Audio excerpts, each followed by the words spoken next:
In July 2015, the most powerful drug lord in the Western Hemisphere stepped into a prison shower and vanished. Joaquin Guzman, El Chapo, leader of the Sinaloa cartel, a man responsible for billions in drug trafficking and an untold number of lives lost.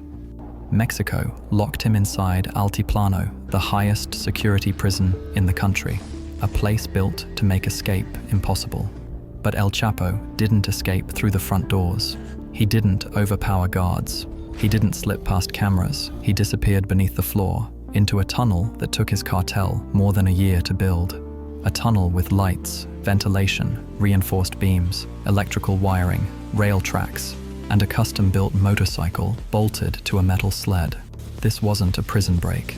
It was a military-grade extraction, engineered with precision and executed without a single mistake. Before the escape, El Chapo wasn't just a criminal. He was a billionaire strategist, a ghost who slipped out of every trap set for him, and he had already escaped prison once before, back in 2001. Some say he bribed guards, others say he hid in a laundry cart. Nobody knows the full truth, but the Mexican government swore it would never happen again. So when they recaptured him in February 2014, they didn't take chances. They sent him to Altiplano, a fortress designed to break hope. Every corridor lined with cameras, motion sensors in the floors, infrared beams in the hallways, guards armed at all hours, and one special rule created just for him: he wasn't allowed to sleep in the same cell twice. They constantly rotated him so he couldn't map the building, couldn't bribe staff, couldn't form a plan. The only blind spot in his entire cell was a small corner in the shower, a tiny patch of privacy, a blind spot that would become the entrance to the most ambitious escape tunnel in modern history. Months before the escape, locals near the prison reported strange activity. A small house built on a piece of land that didn't look important. But beneath that house, the cartel dug its first hole, a tunnel entrance hidden under a false floor. From there, a team of engineers, welders, architects, and laborers began digging toward Altiplano. They used laser levels, surveying equipment, GPS references, and custom-built machinery. They worked in rotating shifts, 24 hours a day, for more than a year. They removed dirt quietly, truckload by truckload, without anyone noticing. The tunnel grew longer, deeper, stronger.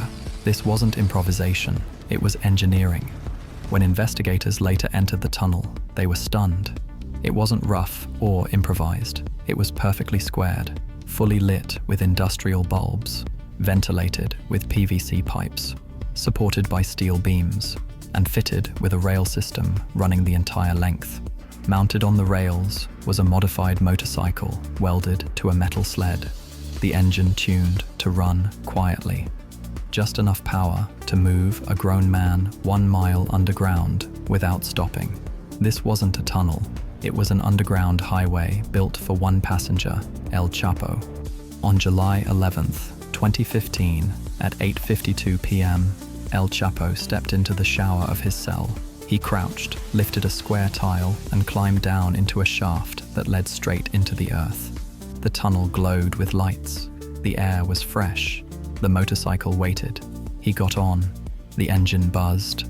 And he traveled at high speed through a mile of underground steel and concrete. Within minutes, he surfaced inside the safe house his cartel had constructed months earlier. By the time guards looked into his cell and saw the hole in the floor, El Chapo was already gone. The Mexican government was humiliated. Millions spent on security, and the most dangerous man in the hemisphere escaped through a tunnel dug beneath them. Investigators uncovered signs of corruption, ignored complaints, missing inspections, guards who didn't report strange noises, officials who claimed they heard nothing for almost a year. Altiplano wasn't breached, it was bypassed.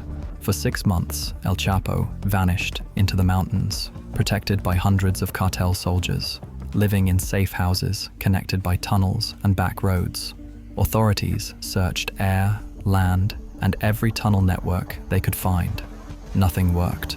But El Chapo made a mistake not born from carelessness, but from ego. He wanted a movie made about his life, so he arranged a secret meeting with actors and producers. Authorities intercepted the messages, tracked the location, and surrounded the safe house. A gunfight broke out. El Chapo slipped into another tunnel, but this time he didn't make it far.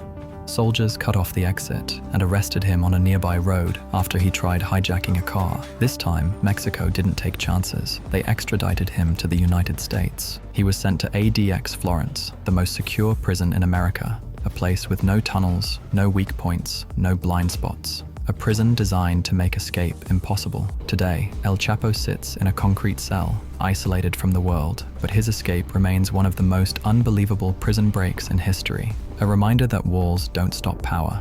Technology doesn't stop obsession, and the impossible is only impossible until someone is willing to dig for it.